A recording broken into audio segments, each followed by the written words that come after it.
Cool. Okay. So excited for this. Thanks for jumping on. Oh, Geneva.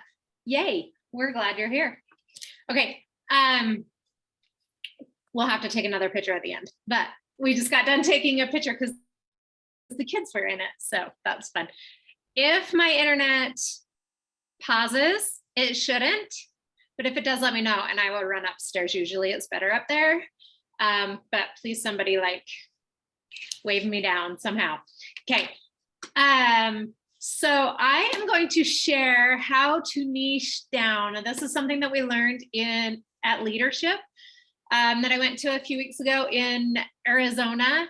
Carl actually had a couple of speakers on stage and they were talking about this. And I feel like this is something that all of us can benefit from, right? I feel like for me, it's still kind of tricky and I still am like working on it. So I don't have it down perfectly, but it did give me some tips to kind of help me narrow it down a little bit more. And I just need to focus on that more. So hopefully we can get everybody in the right direction. And honestly, the speakers, I didn't even write down their names. So there's that. But they did, Carl read two of their books. One is called The Marketer's Guide to Category Design, and the other one is Lockhead on Marketing. So those are the two books that this is coming from. Hey, Rebecca, welcome, welcome. So one of my favorite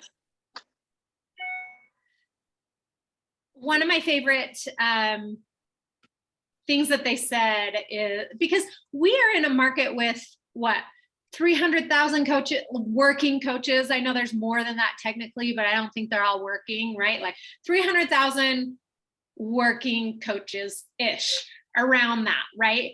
And so a lot of times when we are focusing on social media and we're like, okay, I'm gonna post something, I'm gonna see if I can get any ideas. So then we're looking up the top coaches and we're looking at other coaches on our team and we're looking at all of these other coaches, then pretty soon our feed is only coaches, right? And so then we get in our heads and we're like, like my only followers are other coaches or whatever, because that's what we've been searching up, right? So what you search up is what you find, right? And that's what's going to be in your feed.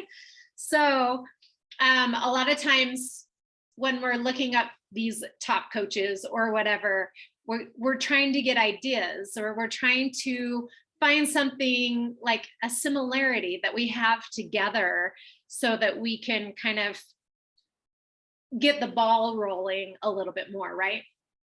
So they said, rather than compete in something existing, why don't we create something new, which I really, really liked. Rather than comparing ourselves to other coaches, why don't we create something different?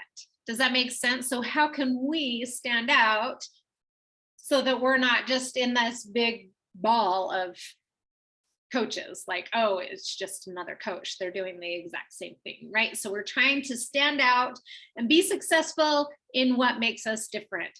So they said we connect on what makes us similar with other people, but we want to be valued with what makes us different, right?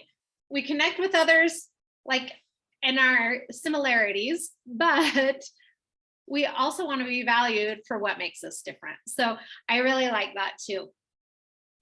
They talked about Sara Blakely. Do you guys know who Sara Blakely is? I didn't either. She is the creator of Spanx. Everybody knows what Spanx is, right?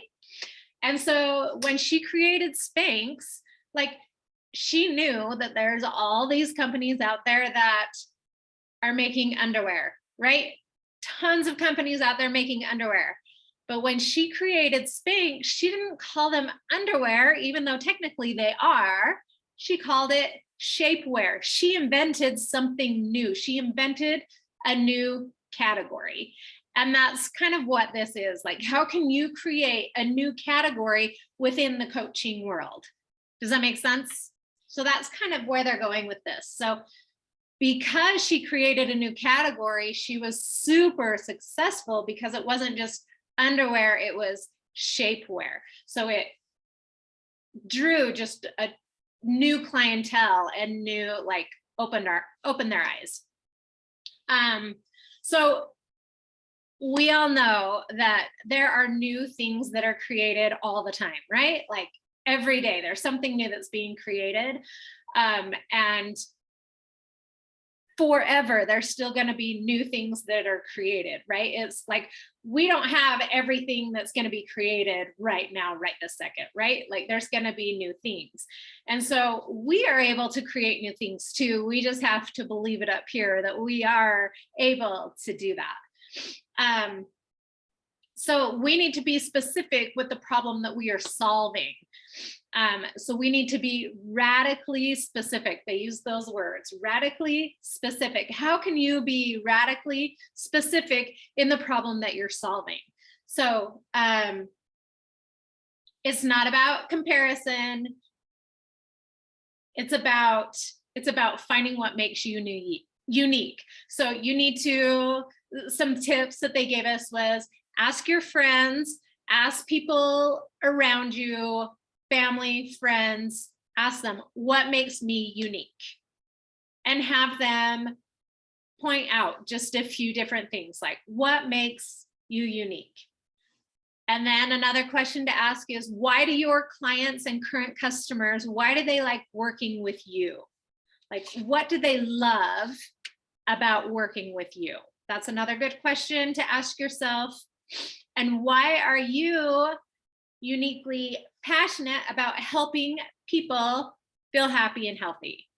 That's the other question. So those three questions. They talked about a few stories about how to kind of like, how some people narrowed it down. And there was this one story that they talked about, and it was Korean. She married a white guy. So the wife is Korean. The white guy is her husband, and he is a vegan, right? And he kept trying to get her to eat vegan, and she's like, but I like meat. Like, I'm not going to eat vegan. It just doesn't sound good. Anyway, so for years, they kind of went back and forth, whatever. She also loved photography, stuff like that. He finally got her to make a Korean vegan dish, and she did, and she posted about it on social media. And she hashtagged it vegan Korean or Korean vegan, I don't know which. Anyway, with her photography skills, with her being Korean, and with her vegan dishes, her following just blew up. And because she was radically specific in what she was doing, right? Vegan and Korean, like those were the two things that she was doing. But they said that the cool thing is, even though you're niching down, that doesn't necessarily mean that you're only helping this small group of people, because her niching down actually expanded because white people were coming to see her vegan meals, and Korean people were coming to see her vegan meals, which I guess that's not really a thing. I don't know. That's what they were trying to say.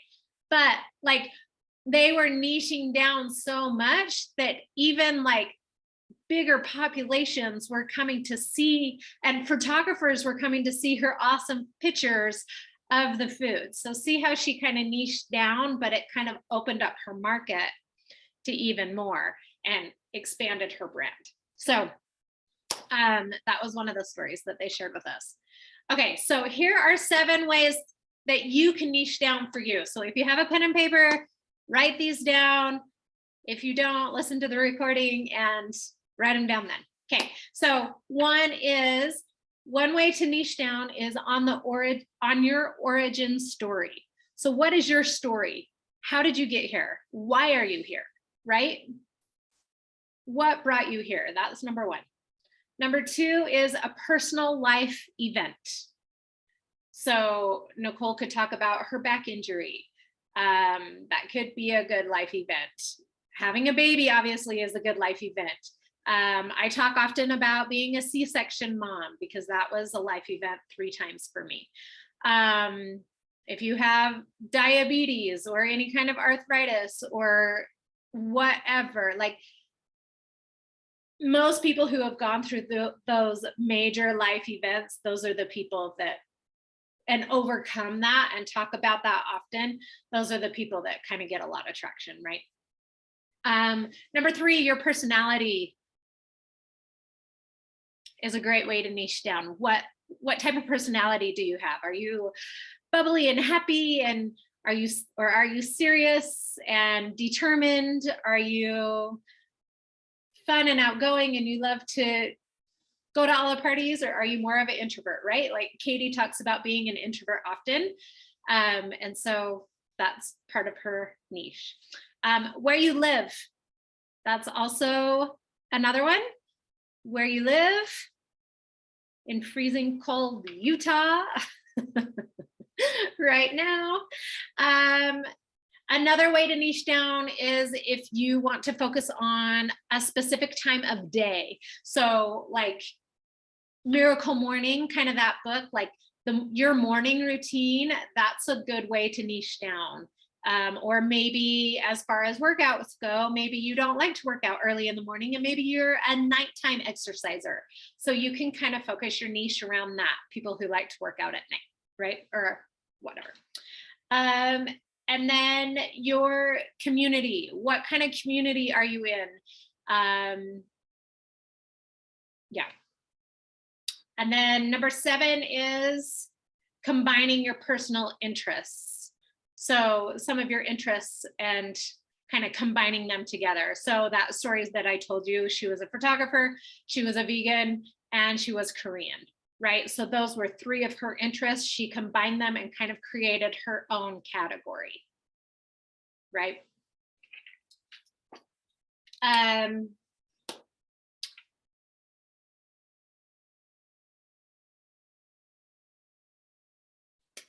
So they said it's really important to have the ability to have a conversation. Just kidding. I'm not really sure what that means. I think if I thought about it more, I would, but I'm not going to cover that. Let me think about that. But these are some great tips for social media in general. It goes along with the whole niche thing, but I really think that these are great tips as far as story goes, as far as posting goes, stuff like that. Be radically obvious content, have free content. Does that make sense? So like you want to have obvious content that's very valuable, but you need to have some free content in there as well to kind of draw people in, right? That valuable content. Less is more, quality over quantity. And I feel like this one is so hard, especially as coaches, because if we are looking at Brock Johnson, he's like, post 3 reels a day and do a static post and da da da da da da da. I actually don't follow him anymore, but that's what he was saying, like 1 to 2 reels a day, plus this, plus you need 10 stories, plus you need da da da da da da da da, right? And it feels like a lot. And a lot of times we just post to post and we're not posting good quality content. And so when we don't have that quality content, then people are like, I don't want to just read about her day. Like I want to read about like valuable stuff, right? So when you're posting it, really ask yourself, like, what is the reader getting out of this? Is it just about me? Am I the star of the show? Because it shouldn't be about us. They really hit that home, and they're like, the star is the person consuming the content. It's not us on our page. So if you look at, like, I know I look at a lot of my big influencers that I follow, and a lot of, like, I love seeing their kids and I love seeing, but I follow them for a specific reason. It's not to see their kids. It's not to see how busy their day was. It's not to see like have them complain about the grocery store or whatever. It's not about that. It's about them showing me their top styles of clothes, or them showing me their decoration ideas, or them showing me how to style their hair, stuff like that. So that's valuable to me. So if somebody gets on your stories or gets on your page and they're like, well, what am I getting out of this? And there's nothing, no value, then they're probably not coming back, right? So how can you add value into their lives? How can they be the star of the show?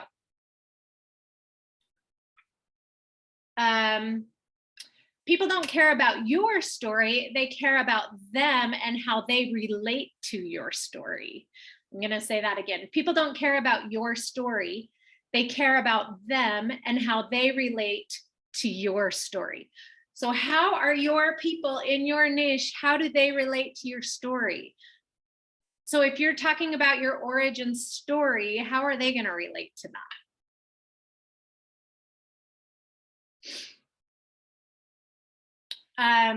So always use the word you. So you can talk about your story. Like one example that I wrote down for me was, I can talk about my story and how I was able to quit my job and work from home so that I could be the mom that I've always wanted to be, right? A stay-at-home mom. I could take my kids where they needed to go on my time. But then you need to flip it. And instead of being like, having that be the end and being like, yay, good job, you need to say, I wanted a way to contribute to the family. I can show you how to do it too.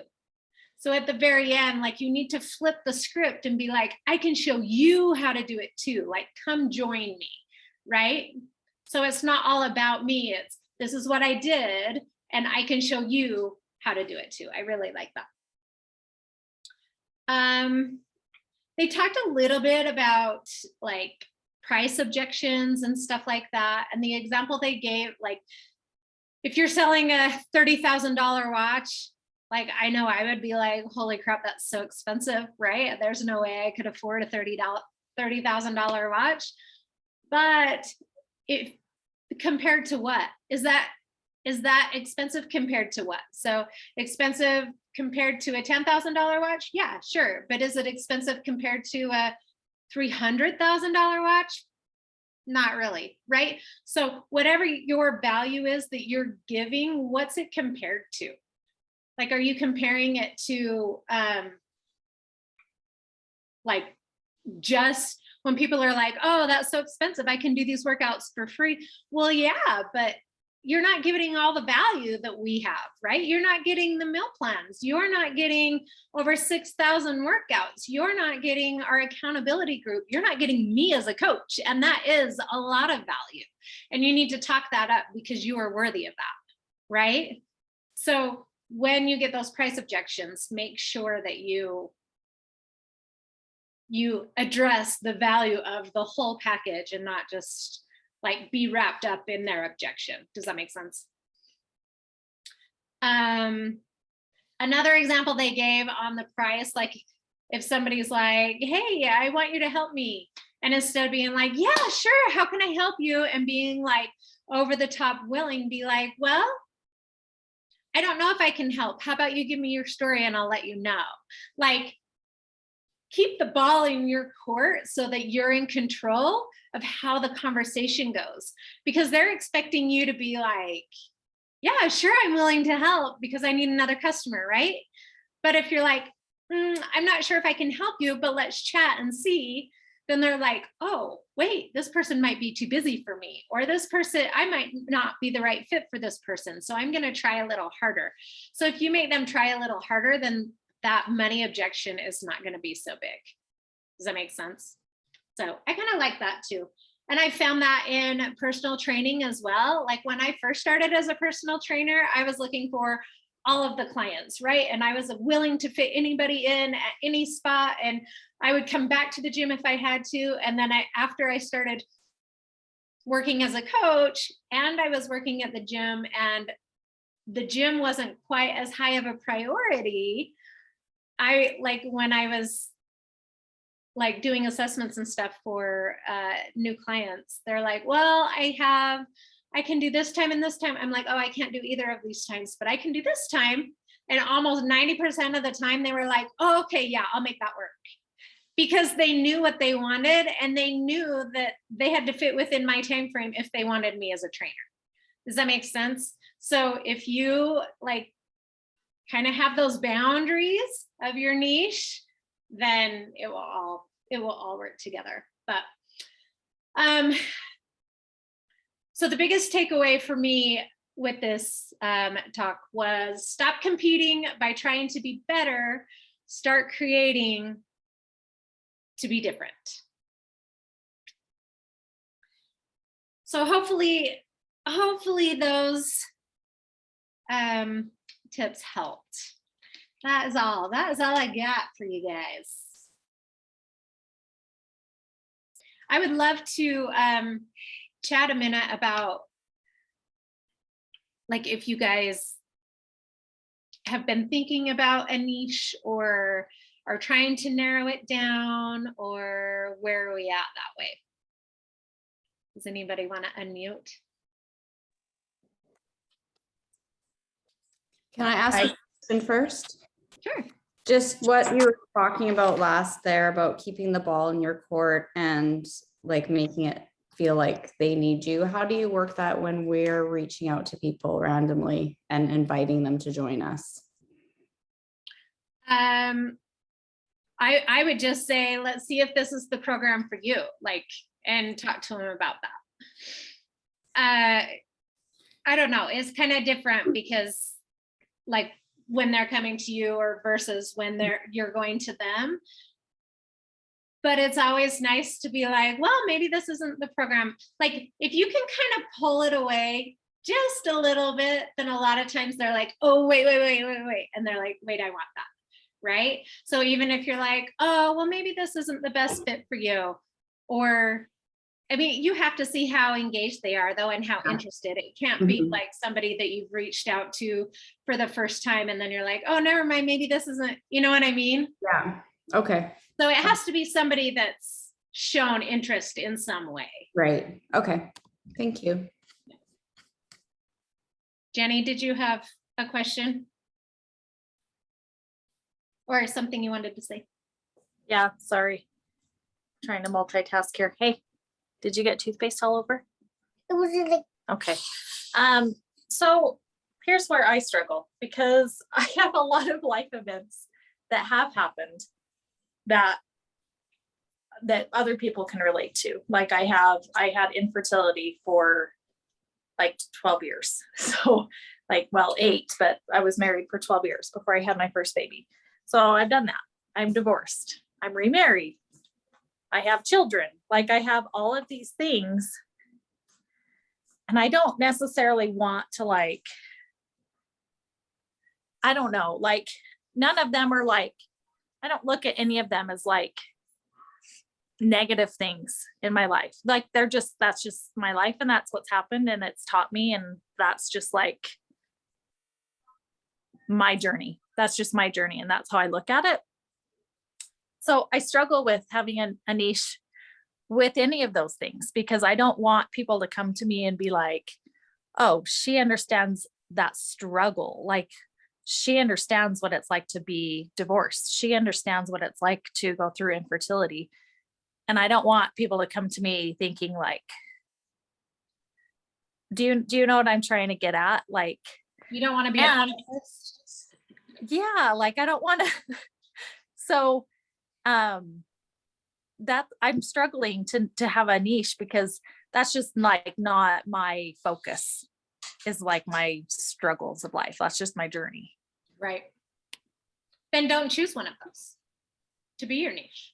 And that's like, yeah, like that's why I'm just like, when you look at my profile, it's just like mom of 3, wife. Like I'm not gonna, because I feel like that's almost like you're a victim. Like, and I don't want that mentality of being a victim. Like because I'm not. I'm just on, like, truly, I'm not. I had that mentality for a while. Sure. You know, when things were really hard, but I'm not there anymore. So yeah, I would definitely, if I were you, I would pick something that you want to talk about all the time.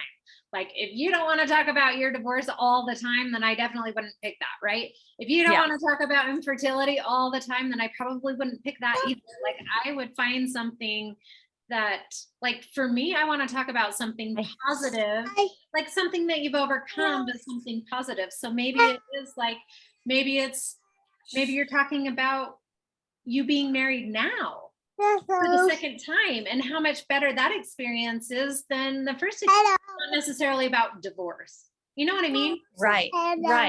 Yeah. And I think too, like the people I relate to most is like moms, moms of young kids. Like that's the phase of life that I'm in and that I live day in, day out. And this is what I relate to. This is my life. I'm a stay-at-home mom.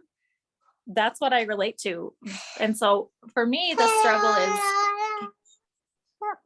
yeah, you can be in the video. You just can't be saying all the noisy stuff. Okay.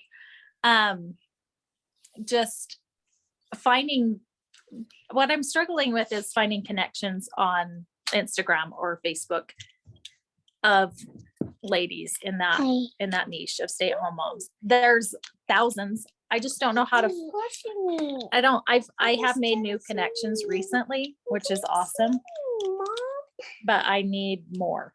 Like I need more so I can, and I'm trying to develop. You need to niche down even more. Ouch.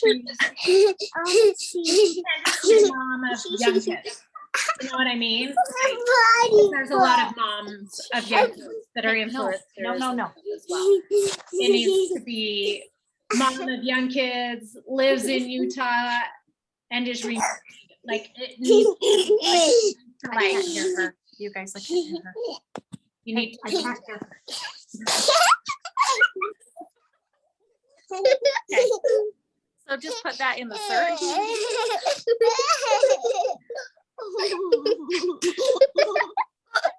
Okay. Anybody else have anything? I'm gonna.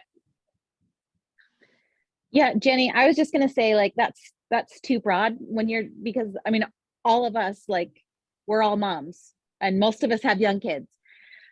That's a billion people in the world. And so when you talk to everyone, you're talking to no one. And I like totally relate because I feel like, well, that's my stage of life too. Like, how do I find something different? But I, after 4-week gut protocol came out, like I battled gut health issues for 3 years. Like I spent thousands and thousands and thousands of dollars on trying to figure that out. And then 4-week gut protocol, like, totally changed everything. And so I'm like, okay, I need to talk about that more. And so the last couple of weeks, I've really been thinking about that. Like, I need to more. Oh, are you okay? You choking? Okay, we're good. So I'm going to really focus my niche more on like gut health stuff. And even though I am a mom of young kids, like that can't be my niche. And I actually heard at a Super Saturday like a couple years ago, somebody was saying like they love peanut butter. So that's like their niche and that's what they talk about all the time is peanut butter. You know, that has nothing to do with being a stay-at-home mom, but I love peanut butter too. So, like Erin said, like something maybe about your personality or something, an interest you like. So I would definitely just kind of think about those things too. And Jenny, I think that you do really great like activities with your kids. Like you're always showing like you're going somewhere, doing something fun with your kids. Like maybe talk more about like activities for kids or, something like that, or crafts that you do with your kids, or, something like that could even be more helpful. Yeah, I was listening to Micah Folsom. She did the team call, like the Monday night call a few weeks ago, and she talked about inviting and stuff. And she was like, you know what? 90% of my conversations come from questions about the farm or homeschooling. Like that's her niche. And then it turns into health and fitness because they see all of her other stuff too, right?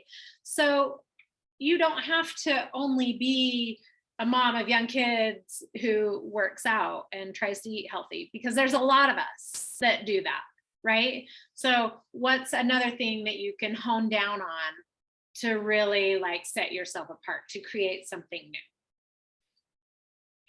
I sat across the table from a girl, her name's Katie Wellness on Instagram. Anyway, her feed is just like beautiful food pictures, like gorgeous. And she has like, she makes her lunch and turns it into a reel. And like, I mean, she's got tons of followers, and I'm like, man, that's awesome. Like, I like to cook, but I don't make it look that pretty. I'm like, no, let's cook and get everybody fed and cleaned it up and like get it done. You know what I mean? So that's definitely not my niche, but for her, like that works. So I feel like cooking is a great one if you like to spend a lot of time in the kitchen.